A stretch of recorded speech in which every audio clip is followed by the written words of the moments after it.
female director known for having directed highest number of films is celebrating her 69th birthday today.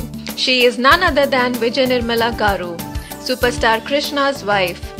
Vijay Nirmala was born in Tamil Nadu to a Telugu-speaking family.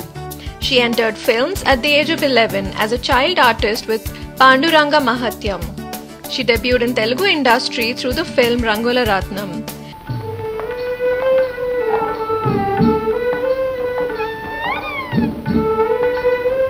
మీ అన్న లేడా?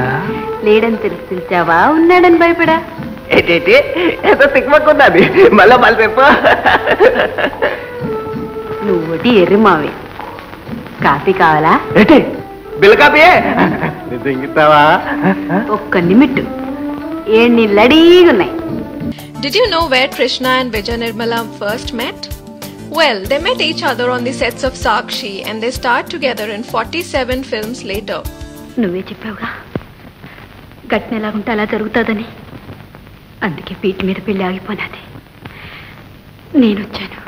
సుక్క మీ అన్న వచ్చేస్తాడే, నన్ను చంపేస్తాడే. మావా మావా మావా నా మాటను తప్పకుండా ఉండటానికి ఇది ఒక్కటే దారి. శ్రీరామ రక్ష కట్టు మావా, తాళి కట్టు. సుక్క నీకు తెలీదే, మీ అన్న నా మీద పగబట్టాడే, నా కోసం వస్తున్నాడే, నన్ను చంపేస్తాడే. లేదు మావా, ఇటు చూడు. పాపం చేసినా పుణ్యం చేసినా మా అన్న నా కోసమే చేస్తాడు. మా అన్నకి నేనంటే ప్రాణం. నువ్వు నాకు తాళి కడితే, నా పెనిమిటివైతే ఇక నిన్నేం చేయడు, దేవుళ్ళా చూసుకుంటాడు. మావా నా మాటను, నీకు నాకు మనసుంది. ఈ ముహూర్తానికి దేవుడికి కూడా మనసైంది మావా. నేను ఒక్క నిమిషంలో చచ్చిపోతానే. వద్దు. It was Sakshi that kindled Vijay Nirmala's interest in direction. To date, she has acted in over 200 films.